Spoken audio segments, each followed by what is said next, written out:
Kayo ang boss ko. Kung walang kurap, walang mahirap. Tinutupad po natin ang ating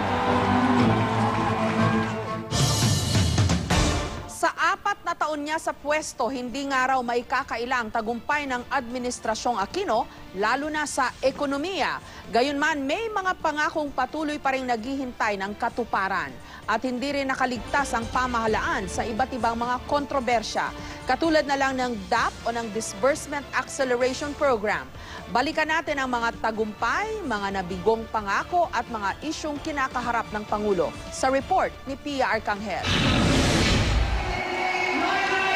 Sa kasagsagan ng kampanya sa pagkapangulo, isa si Antonio Torcola sa napangakuan ng nooy kandidato pa lamang na si Benigno Simeon Aquino III. Bumaba si Pinoy at si Rojas, meeting niya sa Delpan, puno yung Delpan sa mga squatter. Doon nagkaroon ng pirmahan sa kuduran. Pamigay yung lupa sa mahirap, takong patayan housing para sa mahirap. Wala na yung kaliwat ka ng demolisyon, bibigyan ng kaprasong pera, bahala na kayo sa buhay nyo. Hindi po makatao yun. Thank you. Pero makalipas ng 4 na taon, si Lolo Antonio at ang mahigit 20,000 residente pa ng Happy Land, naghihintay pa rin ang katuparan ng pangako ni Pinoy. Marami din sa tupad yung pagbabago, trabaho, mga edukasyon, health. Wala naman kami na rito aming lugar. Kung tutuusin, marami na raw natupad sa mga pangako ni Pinoy. Pero may isang namumukod tangi sa lahat na hindi maitanggi kahit ng mga kritiko ng Pangulo. Yung pagtaas ng GDP natin na tuloy-tuloy ay isa sa pinakamataas sa Asia the past 4 years. Growth, I'm not sure we can reach 7% by 2016, yung consistent. Unemployment, slightly over the 7%. Underemployment, bad. Prices, inflation rates, okay na okay. Conforme ko rin sa katiwalaan, pero yung ekonomiya, hindi namin nadama yun. Lalong tumaas ang bilihin lahat. Paano madama namin? Hindi mo kami mga negosyante. Makasaysayan ding maituturing ang Comprehensive Agreement on the Bangsamoro na binuo sa pagitan ng gobyerno at ng Moro Islamic Liberation Front o MILF. Very big achievement. Bangsamoro, isa daano. Pero hindi pa rin tapos, di ba? Kailangan ng batas. Yun yung kailangan ipasa. Sa larangan ng edukasyon, sa kalusugan. The CCT, it works with the families to make sure that the kids stay in school, that they stay healthy.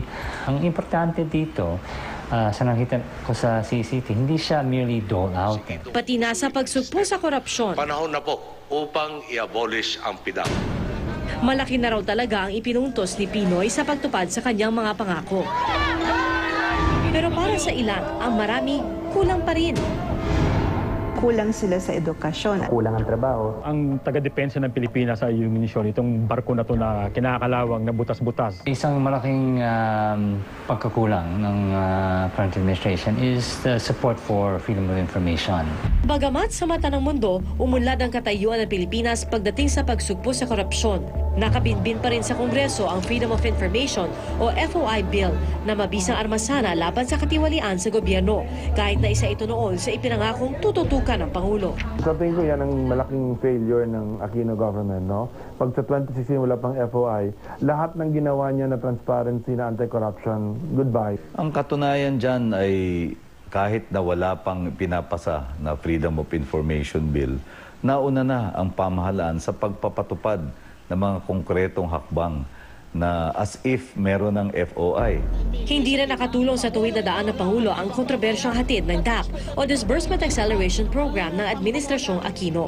Tinahak ng Pangulo at ng administrasyon ang inakalang pinakamainam na paraan na maisagawa ito. Saang aspeto nagkaroon ng question sa interpretasyon ng batas. Hindi kinikwenta yan kung ninakaw mo yung pera o ginamit mo o na-bribe ka. Pero kung mali yung desisyon, tapos may law sa gobyerno, accountable ka pa rin. Kaya ang nooy namamayagpag na trust ratings ni Pangulo Aquino, ngayon nagsisimula ng bumulusok. Yung social contract is a very ambitious contract. Hindi mo yon magagawa in 6 years. Let's just be hopeful that the social contract will be continued by the next administration. Natupad na mga pangarap o nabigong mga pangako. Paano ba dapat tanawin ang mga nagawa ng Administrasyong Aquino? Sa huli, ipinauubay na raw ng Pangulo sa taong bayan ang sagot sa mga tanong na ito. Nananalig ang Pangulo at ang administrasyon na si Juan de la Cruz ay magbibigay ng gradong makatwiran. Ako si PR Arcangel, nag-uula sa pangako ng Pangulo.